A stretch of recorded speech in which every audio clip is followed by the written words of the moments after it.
I've heard for many years now that some animals have a sixth sense.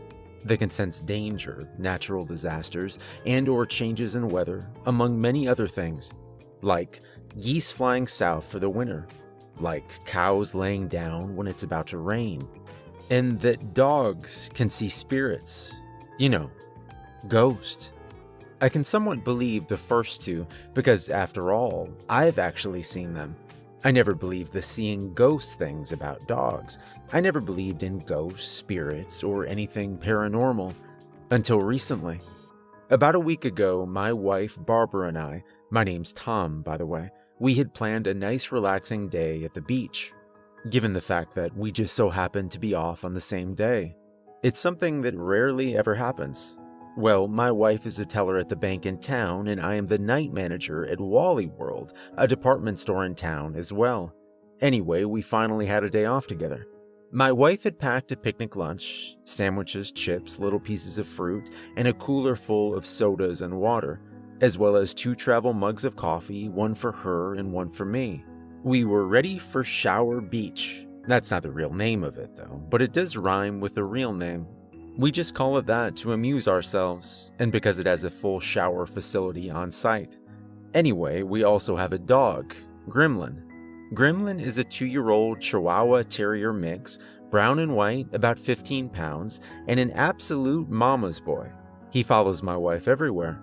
The kitchen when she's cooking dinner, the bathroom when she showers, he even has his own chair at the dinner table, next to her, of course. He's not spoiled. No, not at all. Well, he decided that he was going to come with us. It was about 8:30 in the morning.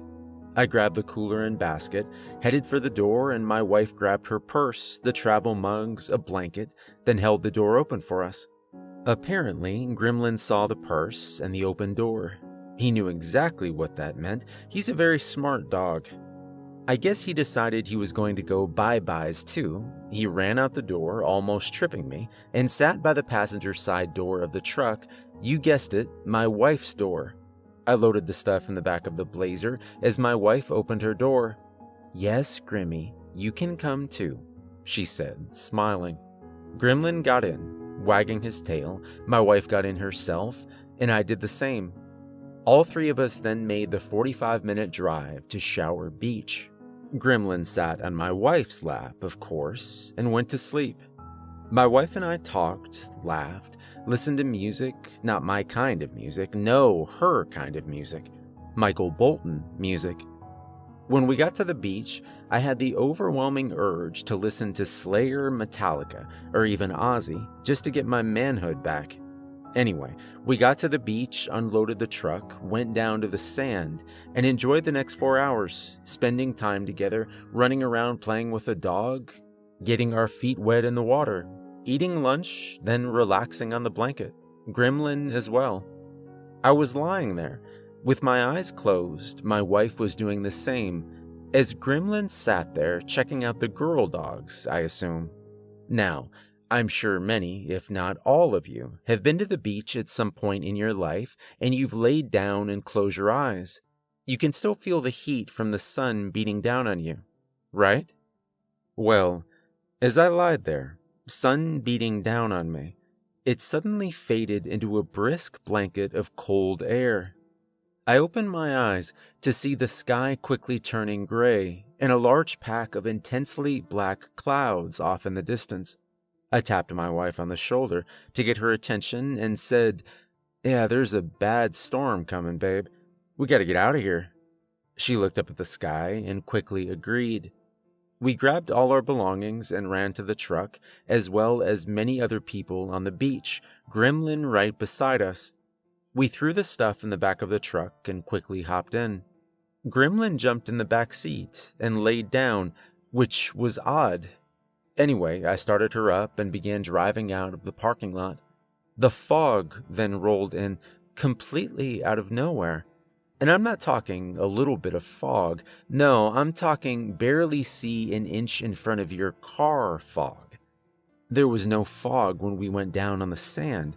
Where did this crap come from? I thought to myself. The best way I can describe it is that it looked like a scene from that Stephen King movie, The Mist, only worse. Anyway, I drove like a snail, creeping down the road, barely able to see where I was going. You could see lightning bolts flashing within the fog and hear thunder booming in the distance. It never rained, though, which was odd. Gremlin began to whine, just a little bit. "It's okay, boy," my wife said to him, then turned around, reached between the seats, and rubbed his head. "Want to come sit with Mom?" she asked him. Gremlin didn't move, which was odd. "Okay," my wife said, then turned back around. About 20 minutes into driving in the fog, it just disappeared. Just like that. The fog was gone, and the day was bright and sunny again.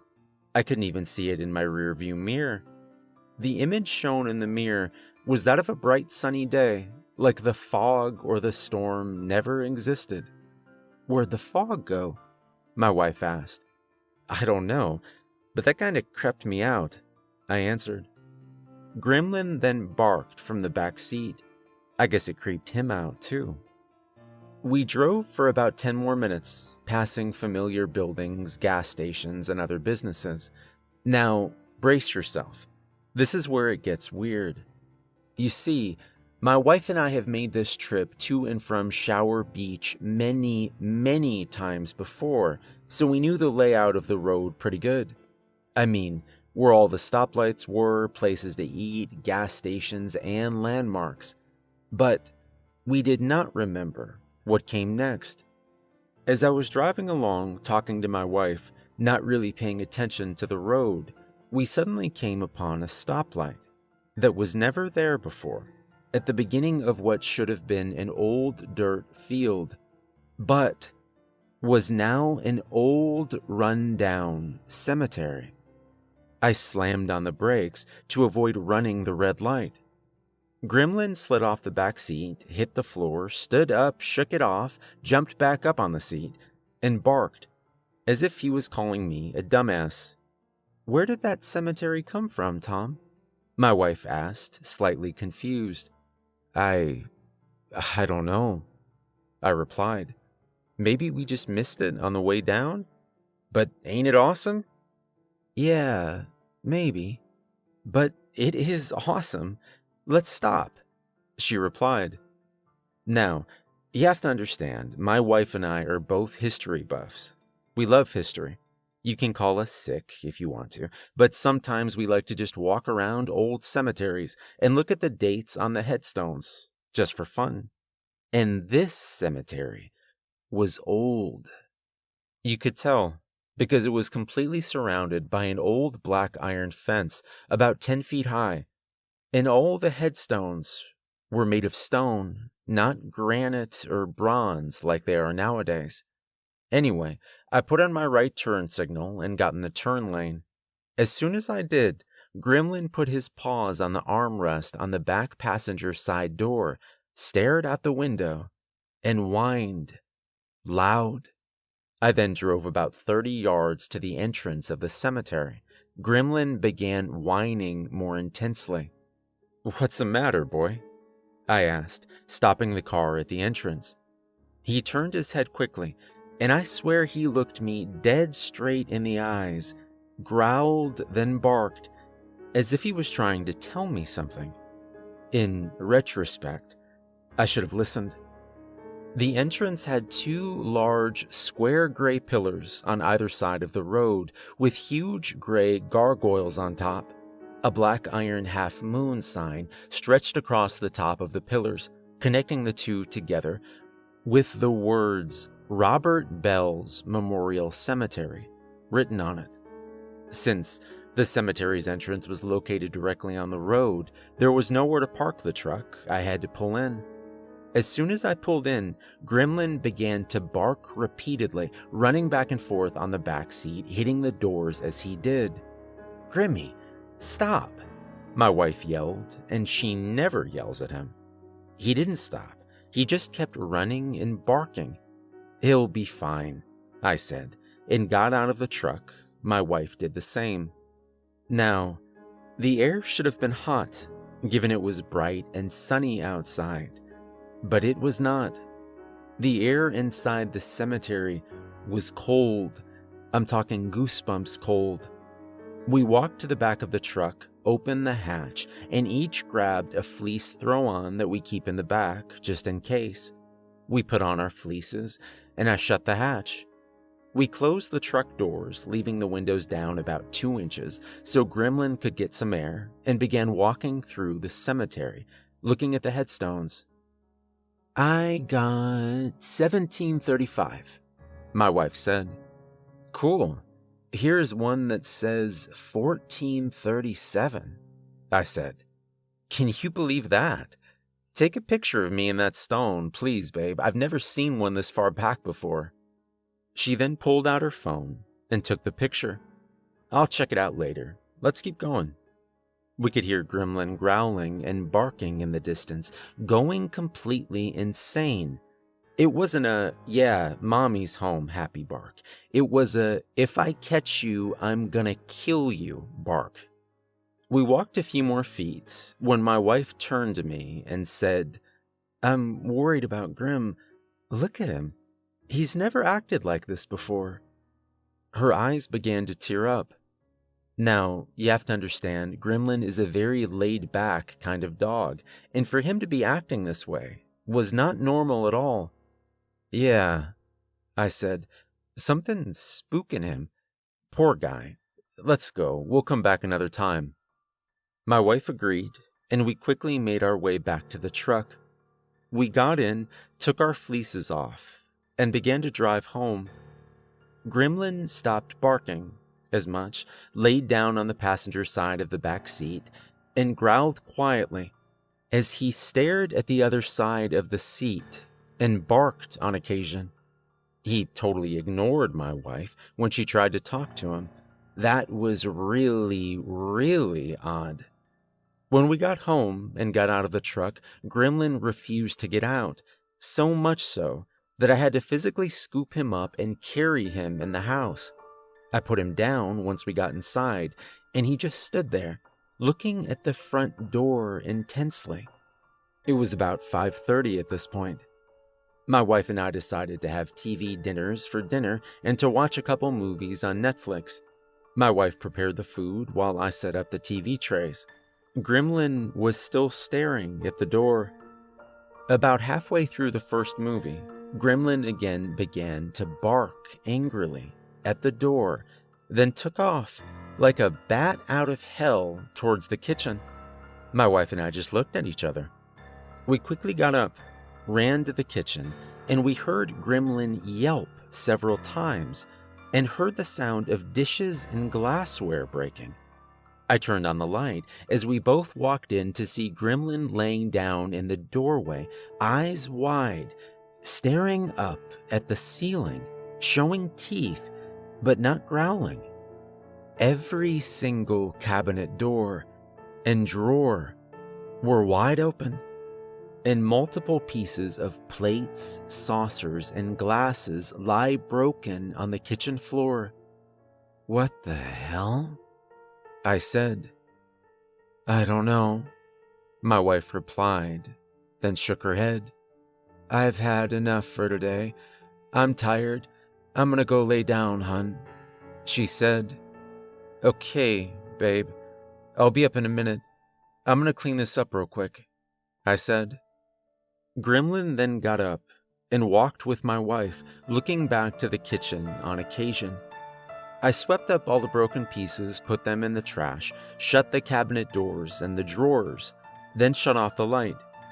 As the light went off, I saw what looked like an old woman standing by the back door.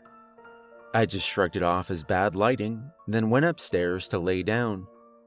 I walked in our bedroom, and Gremlin was laying at the foot of the bed, staring at the door instead of snuggling with my wife like he always does. What's going on with him, I thought, and laid down too. The next morning, the alarm on my phone woke me up at 5 a.m. like it always does. My wife didn't have to be at work until 9, so I just wanted to let her sleep. Gremlin as well. It did not happen that way. I stumbled down the stairs when I got about 3 or 4 steps from the bottom, and I heard a voice, or what sounded like a voice, in my right ear saying something I couldn't understand. What? I thought, then quickly dismissed it as people outside. I turned the corner to see my dining room table turned upside down with the 6 chairs positioned like a pyramid on top of it. Strange writings and even stranger symbols carved into the wall. The chandelier was ripped down, wires hanging from the ceiling, and thrown into the back of the couch, ripping it to shreds. "Barbara!" I yelled as loud as I could, then felt incredibly cold, just for a few seconds, then back to normal. My wife came staggering down the stairs in a hurry, gremlin in tow. "What the?" she said. "It's gotta be the wind, or a truck going by. Something. There's gotta be an explanation for this," I said, completely frazzled. I moved the chairs, turned the table right side up, then put the chairs back in place. I then grabbed the chandelier, took it out back, and tossed it into the trash.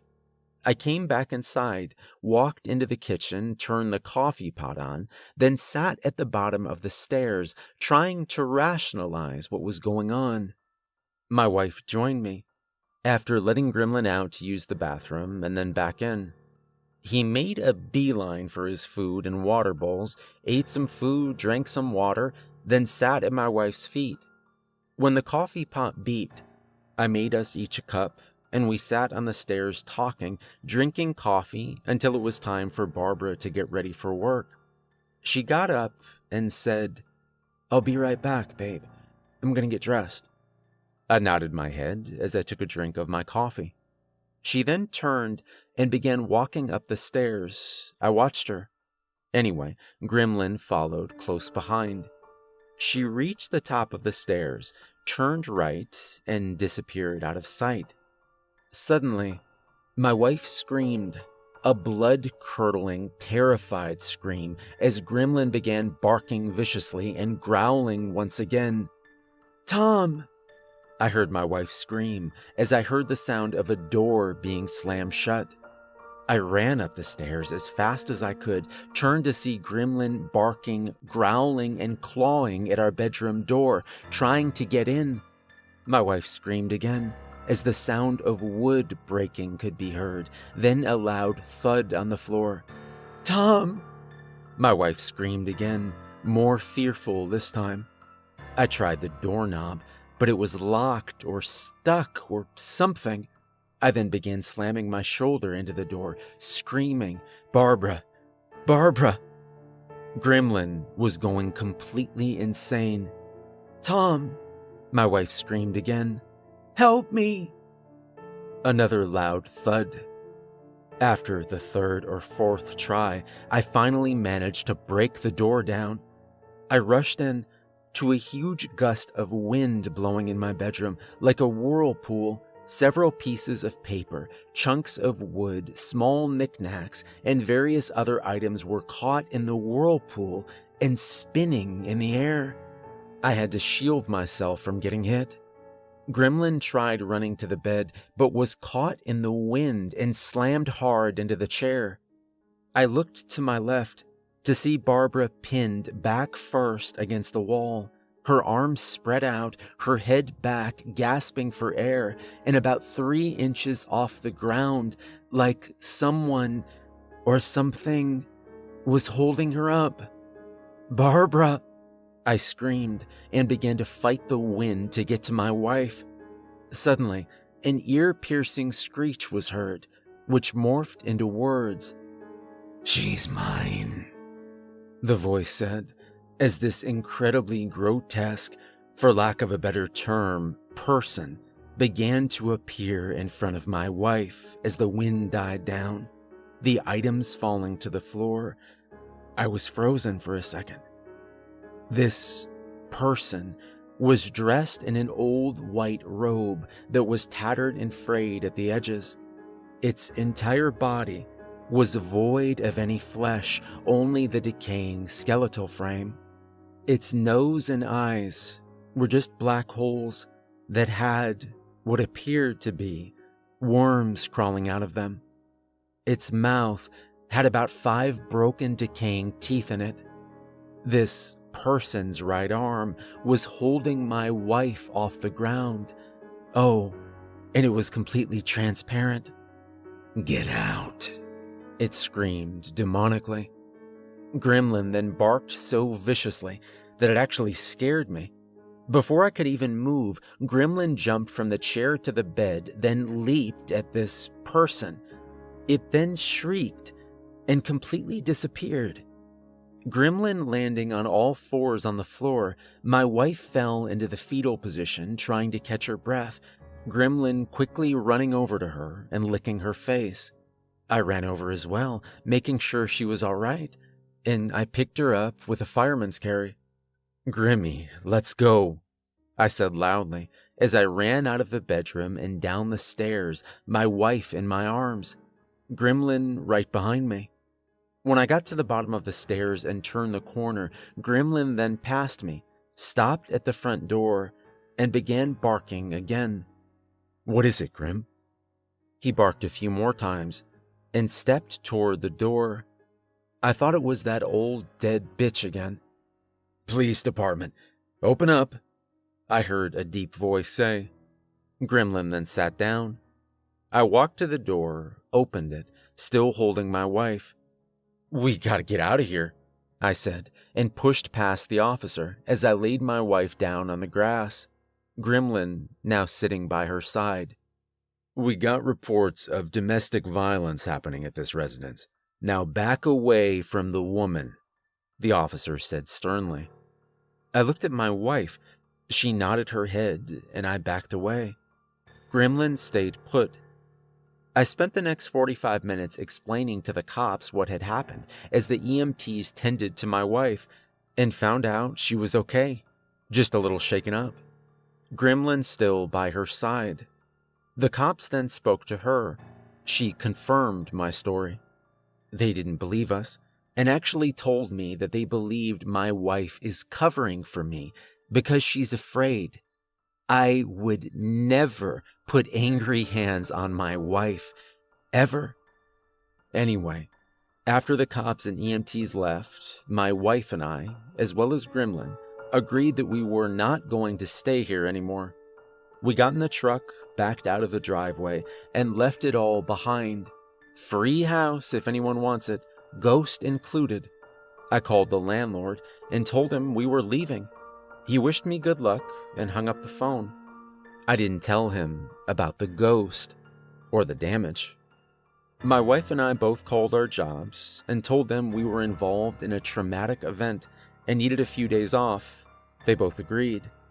We rented a room at the local hotel for a week or so we could find another place, and Gremlin is back to being a mama's boy. We never did find out why the ghost wanted my wife. Yesterday, my wife, myself, and Gremlin made the trip downstate to see if that cemetery was still there. This time, no Michael Bolton. It was motley crew all the way down and back home. The cemetery wasn't there, just a dirt field like it was before. I don't know what that place was, and I don't want to know. Oh, by the way, last night I finally checked out that picture my wife took at the cemetery, and if you look real close, you can barely make out the face and the body of that person standing behind the headstone. She deleted that picture immediately, and we're never going date hunting at a cemetery ever again. Now, if I learned anything from this experience, it's that ghosts are real, and dogs can see them, even if the human eye can't. So, the next time your dog is barking at nothing, ask yourself this question: is it really nothing? Or is it something?